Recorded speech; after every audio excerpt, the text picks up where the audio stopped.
Hi everyone, I'm Vone Kevitz, design knit and crochet designer for one-of-a-kind makers who dare to be original. And I am so glad you guys are joining me today because I have a very special guest. This is Rowena with Little Grassland. I met her through Instagram and I've been obsessed with her account because she has the cutest drawings. Say hi, Rowena. Hi. Thank you for inviting me, Vaughn. Oh, thank you for saying yes. Thank you so much for saying yes because this is you guys don't know this because this is Rowena's first time appearing on social media, period. Like she's always just, her accounts are always just her drawings and her creative work. She's never shown her face. She's terrified to show her face, but when I send her the invitation on Instagram, she responded yes, and here she is. So Rowena, tell everybody who you are.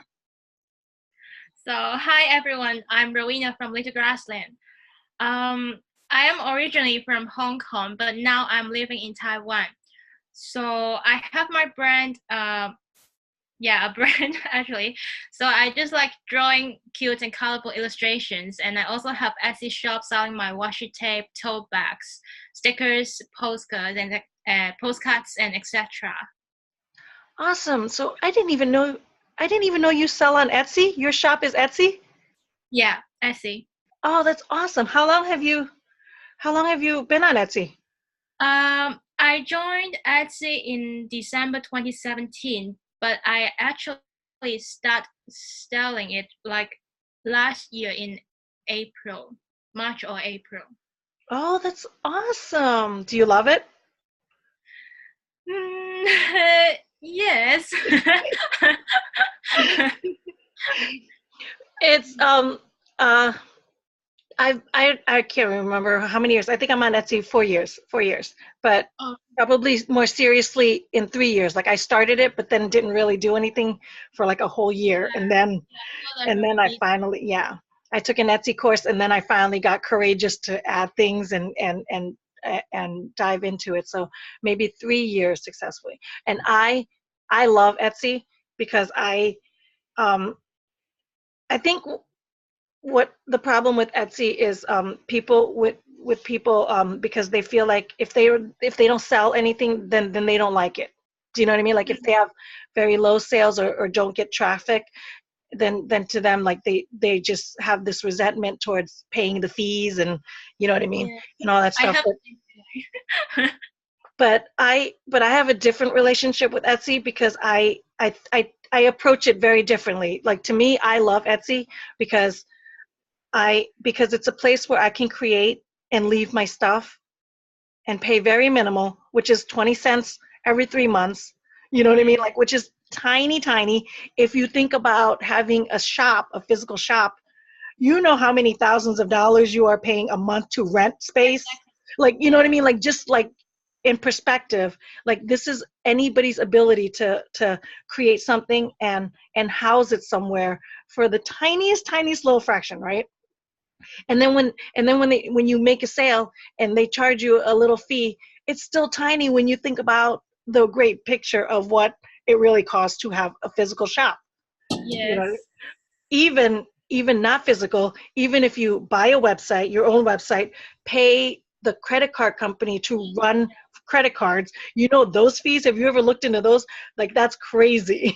Even when I had my website, my link was to my Etsy shop because I didn't want to worry about the credit card fees, all that Yeah. all that Yeah. upfront, you know what I mean? Like that's overwhelming to me. So this is why I love Etsy. You know what I mean? Because it allows me to do that.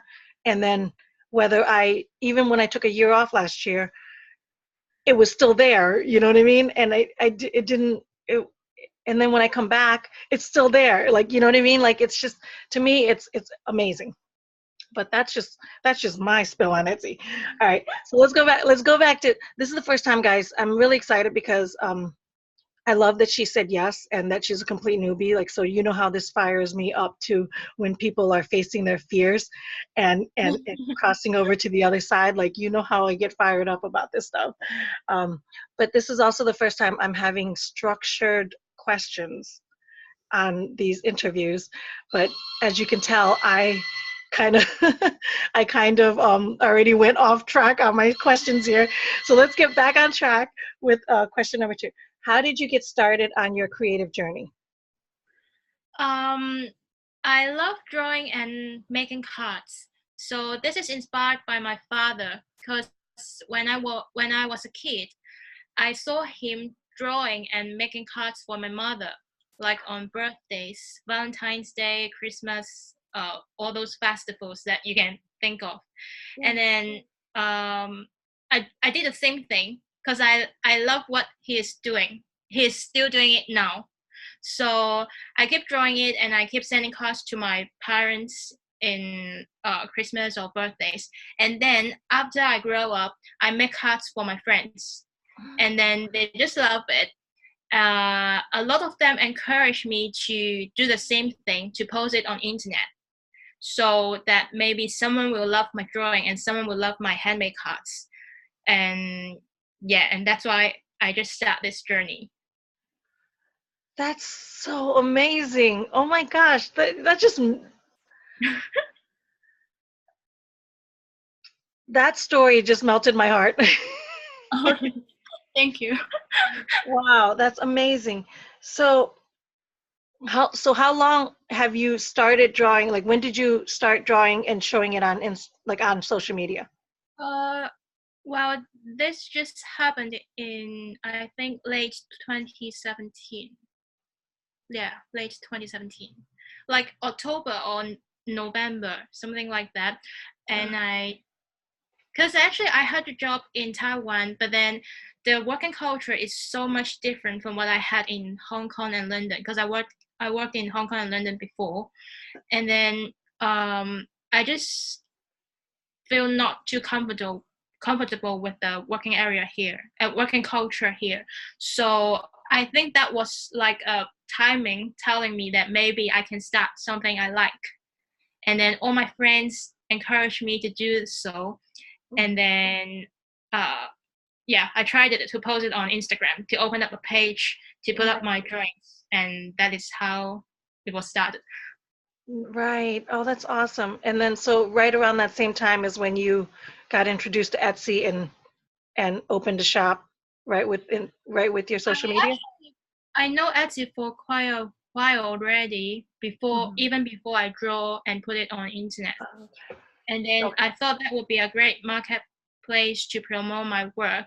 So I joined Etsy, but then, like what you have said, I always have a fear of, well, I have to pay that listing fee and I'm not sure if people will like my work. So I just like kind of delaying my project until March or April, and I start listing my work on Etsy. Right. Oh, oh, I love you. Oh my God, I love your story so much. So what is your big why for pursuing the solopreneur lifestyle? Wait, let's backtrack a little bit. So do you still have a day job? No. So you are doing Little Grassland full time? Yeah. Yeah. Oh, what a dream. What a dream come true. Oh my Yeah. God, now you're my role model. No, not really, because I'm not doing very well actually.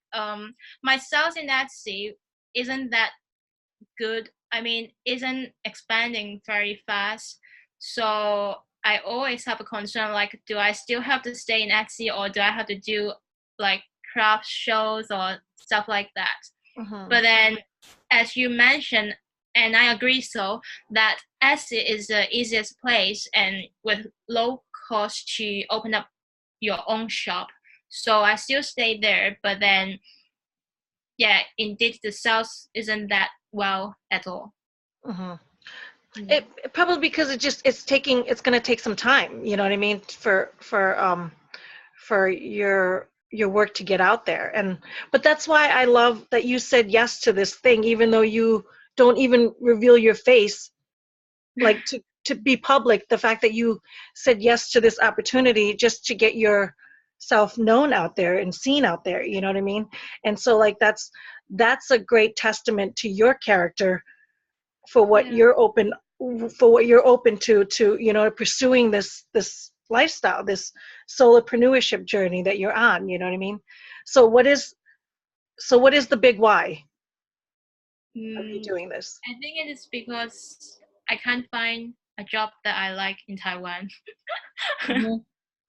Right, Yeah, right. yeah. The So working culture is a big difference compared to what I had in Hong Kong and London. And then mm, I just feel not comfortable with it. And then I don't want to do and work for someone or something that I do not agree with. So yeah, that may be the right timing telling me I yes. should do something I like. And it is a huge why. You know, like that's a huge why because we get one life. You know, I'm Yeah, a believer I that think we get that's one life. And so you got to go all in and you got to go hard doing it, especially if you know. You know what I mean? Especially if you know.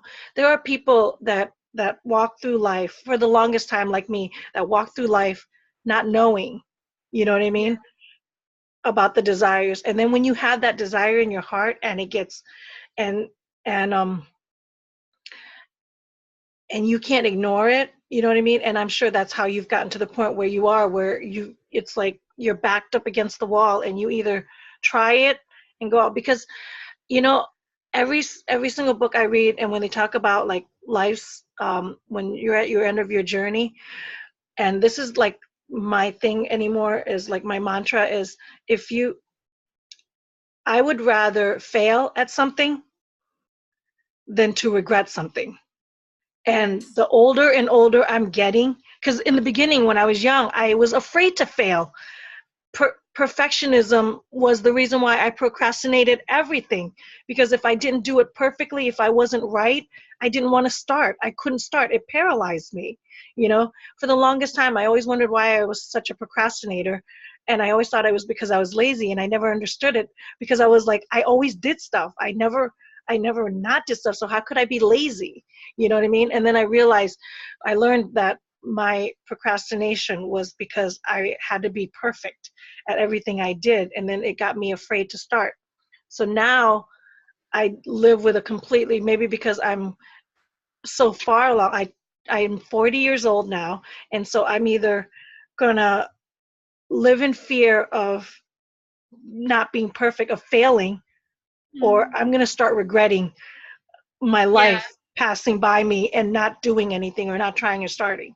So I love that you are going hard and all in, and I'm best of luck to you because I'm a fan. You know what I mean? And hopefully the viewers watching will be go check your Etsy out. You know what I mean? And go check out your account. All of her links will be below in the show descriptions, guys. So go show Rowena some love and cheer her on as I am. Um, so, what is your making process?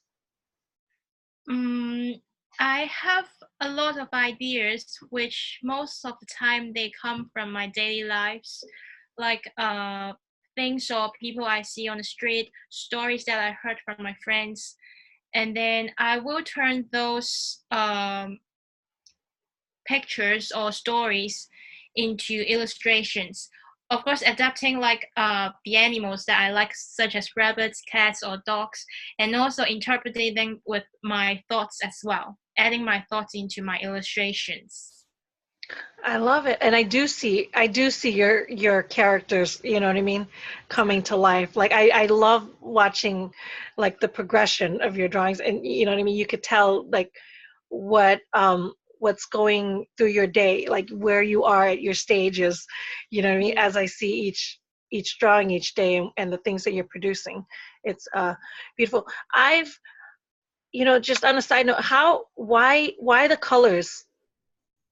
the colors that you choose, because you have a very specific brand of your color choices. So I'm just curious, what do you know what I mean? Like your style is completely different. I know a lot of illustrators, you know what I mean, but your style is so unique to you. And this is why everybody like needs to like live in their full creativity, because everybody's different, and you know what I mean. And I love your creative style. So talk a little bit about that, how you came about your drawing style. I just picked the colors I like. Actually, I didn't think about Because recently, I mean, throughout the journey, I'm still struggling about my drawing style. I always think that I don't have a unique style because I think maybe a lot of people they can do the same thing or a similar thing. They can draw something similar like me. So I don't really think I have a specific style, but then I'm really happy that you told me so because that's what I have been struggling, and I'm not sure if I can do a style that can tell this is from Rowena, this is from Little Grassland. But then for the colors or the lines or any specific style about it, I just draw what I want to draw.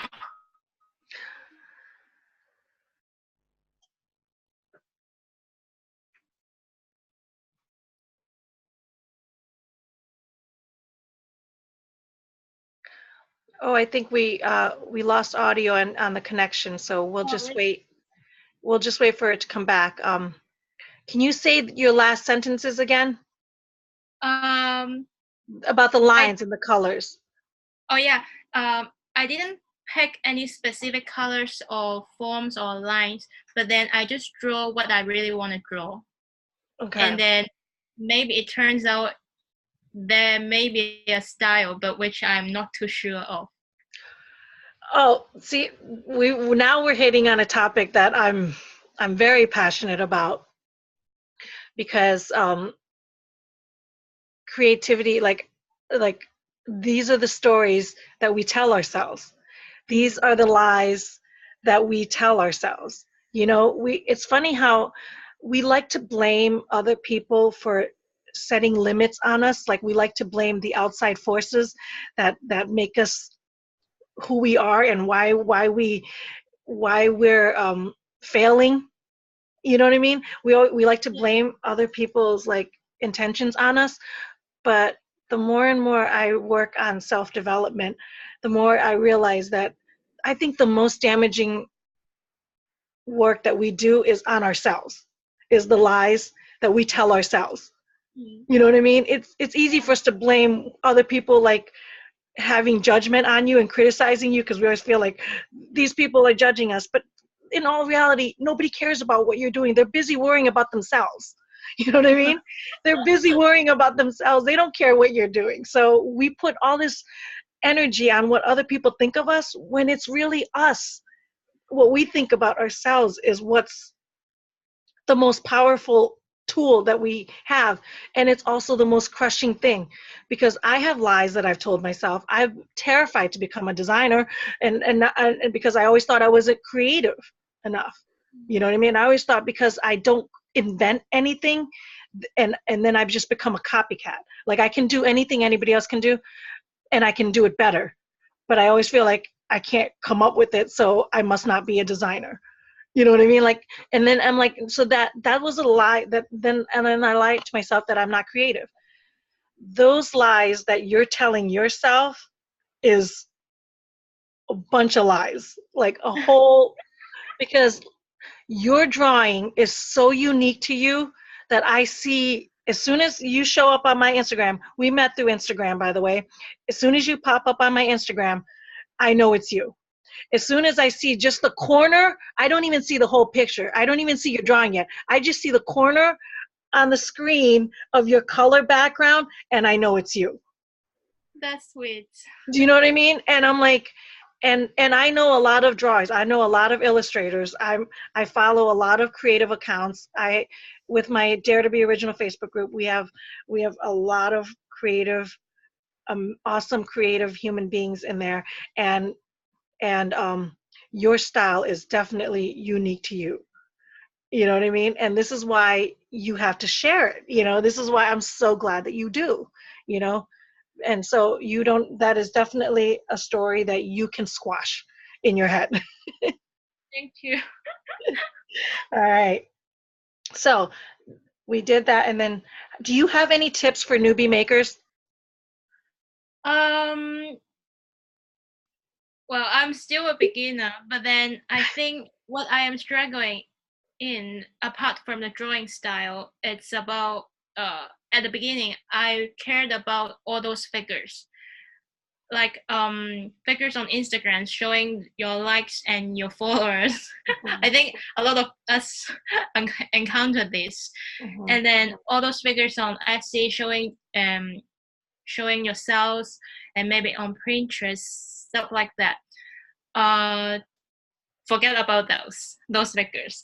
I mean, we still have to care about it. We still have to read through it to see how it goes. But then I think more importantly, it's about creation process, so that people will know that how we create our work, and they will fall in love into our work as long as we do it, as long as we make it. So just put those figures aside, or just don't get lost about that. Don't just get lost. Yeah. That is a gem. We drop the mic right now because that is a gem. That is one of the best tips I've ever heard, because that is so true. You know, when a couple years ago, I had a creative mastermind where I opened up the year to a small Facebook group where we had an intimate setting, and I got to know a lot of makers. And one of the hugest concerns, obviously, intimately, is we're always so worried about our followers, our followers and our views and our likes and our not likes, and then our unfollows. Oh my God, the unfollows would cripple people. You know what I mean? And I would tell them over and over again, like they would, and then worse yet is they go and download apps to tell them who's unfollowing them. I'm like, which I am like a firm believer in, don't even bother with that app to let you know who's unfollowing you, because it doesn't serve you. You know what I mean? That negative knowledge, it doesn't serve you. All it does is let you harp on it further of your insecurities. And you don't need, seriously, we have enough insecurities. We don't need to you know what I mean, to add like and put spotlights onto it further. You know what I mean? And then the other thing is, I always like, you know, tell people, like, even and I think I created like a couple of videos early on about, you know, the comparison game, you know what I mean, and not, and what to do about envy, because my tips were always like, if I follow accounts, I want to be following people that inspire me. And then if they don't, like, and then if I start to get like past inspiration and more into envy, you know what I mean, and more into envy and jealousy, then I have to unfollow, because now it's not serving me. You know what I mean? Now it's like I start to complain, like, oh, what are they doing? Then I start to feel not good enough, not strong enough, not wise enough, not creative enough, and then it paralyzes me. So whenever I get to that point, I always backtrack, right? And so I think about it. So I think about what I have to do to harness my creativity, right? And how to keep me moving forward. So on the flip side of that, so if somebody unfollows me, how do I know that they didn't get to that point? You know what I mean? How do I know that I stopped serving them and I stopped being inspiration to them, and you know what I mean? And then so flip it back to me, and then I'm like, I can't take that personally, and I shouldn't take it personally. You know what I mean? And that's why I'm like, that's why watching your numbers and being like feeling knocked down, like it doesn't serve you. So that's a great tip. That's a great tip. Especially on Etsy. This is look a little caveat that people don't know about Etsy is when we first started, when I was new too, because we were all like kind of new together on Etsy. We would like play, like, let me favorite your stuff and you favorite my stuff, let me favorite your stuff, you favorite my stuff, to get traffic, right? The thing that people don't realize is Etsy puts into account the number of favorites you get on your listing, right? The number of favorites you get. But if you're not selling and you're just getting favorites, it actually deters your algorithms, because now Etsy's saying something's wrong with this listing. You know what I mean? They're saying people like it, but nobody's buying. So something's wrong with this listing. I'm not going to share it. That's what Etsy says. Do you know what I mean? And then Etsy doesn't show you. So it Yeah. works against you. You know what I mean? And people don't even realize that. People thought, oh, let me get my favorites up there and get my listing up there so that, people will think that a lot of people want it.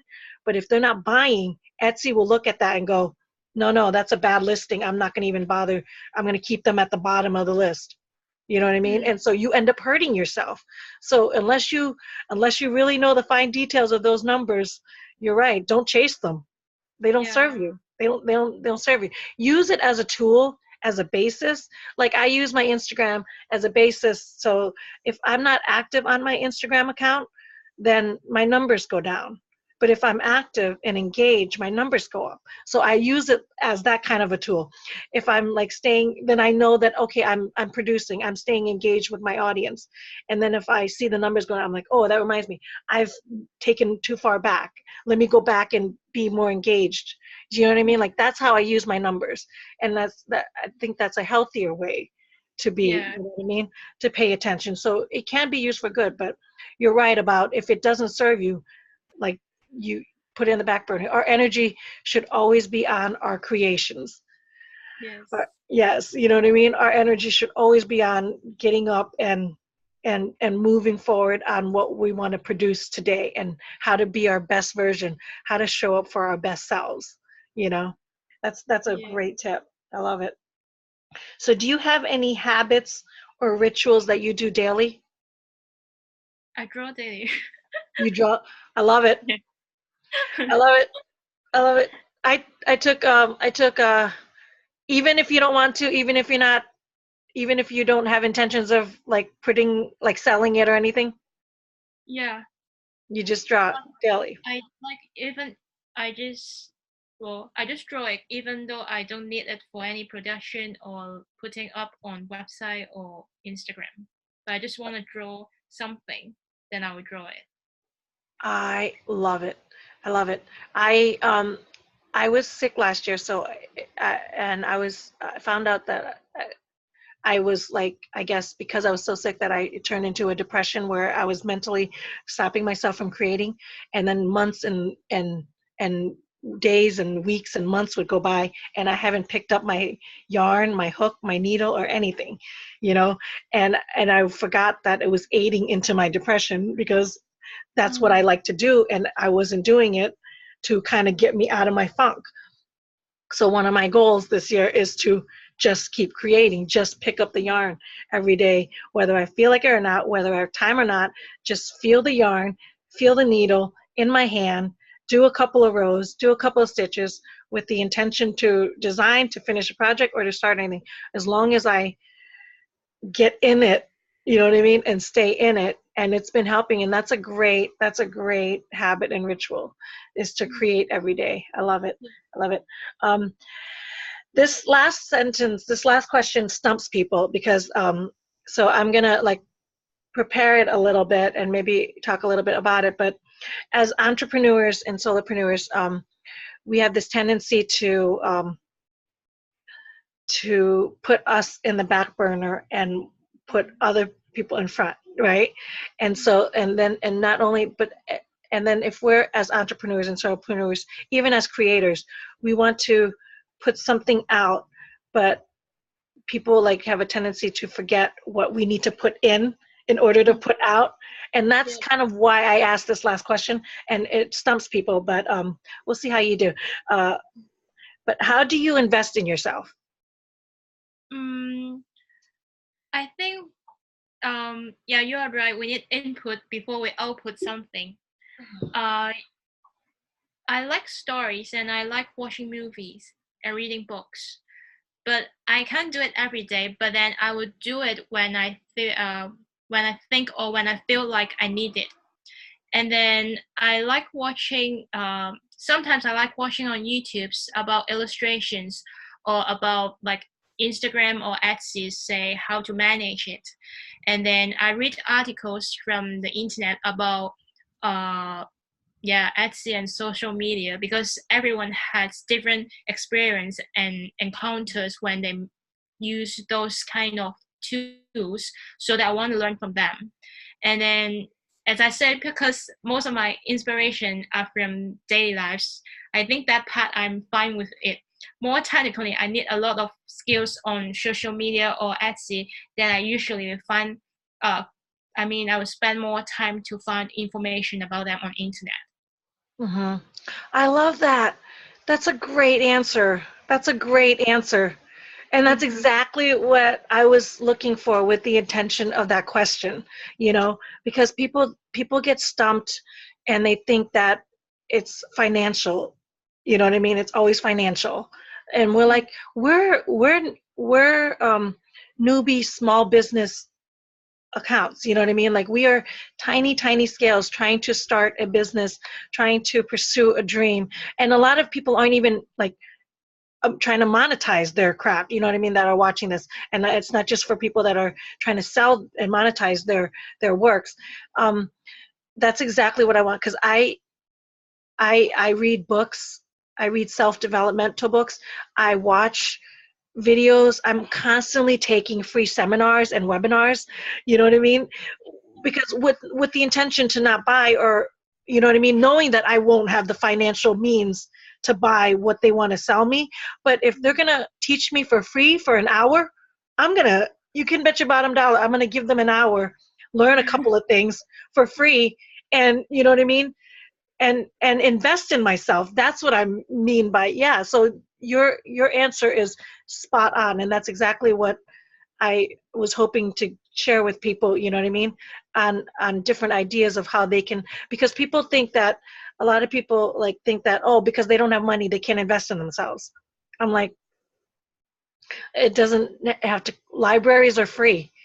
Yeah. Libraries are free. You know what I mean? Books out the wazoo that you can invest in yourself, that don't need to cost a penny. You know what I mean? Anything to get your mind and your body elevated to be better yourself is an investment on you. So I love that. Like, just as an example, last week I took a free webinar about learning to grow your brain with Jim Quick. He's like a brain expert. I think he's Korean or Taiwan, I'm not even sure Okay. who he is, but he's definitely Asian. But he is like the brain expert for the stars, to memorizing, to, you know what I mean, and he got on my radar because I'm starting to lose my memory. Like, as I'm getting older, I feel like I used to be really smart, but now I don't remember anything. And I'm like, why is that? So when I saw that webinar come up and that opportunity, I was like, ooh, let me sign up. I want to see what, you know what I mean, what increasing my memory is all about. So I took that webinar for an hour. I couldn't afford the program. I would love to afford the program, but I don't have the money to sign up. You know what I mean? So maybe in the future I can invest in that program, because it's definitely something I want to do. But one of the free tips that he gave in the seminar that I can do every day was to brush my teeth with the opposite hand, Oh. because when we work with our opposite hand, we're growing our brain cells. Like, it's something, they say that he said that jugglers have one of the biggest brains because they're using both of their hands to and so they have, like, yeah. So I was like, I got a really good tip. The other one was take a cold shower, but that's way. Not now. No, I'm like, maybe if I was paying for the program, I might follow through on that cold shower, because by then I should be that desperate to go all in. But I was like, brushing my teeth with the opposite hand, I'm going to try that. And I tried it for a week. The one day I missed because I forgot, and I went back to my normal right hand. And then like later on that day, I was like, oh, I didn't do it. And I was like, so the next day I went back. But I'll tell you, day 7 now, and I'm better. The first day it was horrible. The second day, I think I was like moving my head instead of my hand. but now I'm like, I have like a slow, like a rhythm to it. And I was like, and I could already feel my intention, you know what I mean? Like, and just the little improvements that you try to make, that's an investment on yourself. So I Yeah. love that answer. Love that answer. Rowena, you did amazing. Thank you. You did amazing. I love this interview so much. I will be watching it over and over again because I'm a fan of you and I'm a fan of the answers that you gave. So I've already learned so much just from sitting here talking to you. So I can only imagine the value that you are adding to the viewers that are watching this interview. So I hope they do, and I hope they love it. And if you guys do, please give it a thumbs up, okay? And if you're not subscribed to the YouTube channel, please be sure to subscribe. I have a bunch of amazing lineups of creatives like this one, like Rowena, you know what I mean, and to share with you guys their stories. And Rowena, and be sure to follow her, like her stuff, go show her some love, send her a DM, go buy a card from her. You do have physical cards? You sell Yes, cards in I there? postcards, Postcards? Love it, stickers, love it. washi tape, yeah, tote bags. Tote bags. Oh, I love it. I'm gonna go check. I can't believe I didn't know you had an Etsy shop. I'm gonna go check you out because I've just been a fan of yours on Instagram. Is your Etsy Mm. shop link in your Instagram? Okay. I, yeah, I got my website on my Instagram and it links to my Etsy shop. You did what I did. You did what I did because you didn't want to worry about the credit card, right? Yeah, and then because I have some other links, like I do WhatsApp stickers, and I also have Society 6 and Redbubble. So all those links I just group it in a website that will be easier for everyone, for me to manage and for everyone to click into it. Oh, I love it, love it, love it, love it. Okay, thank you so much, Rowena. You guys go show her some love. Her links are below, and I will see you guys next time. God bless, guys. Bye bye. Bye bye.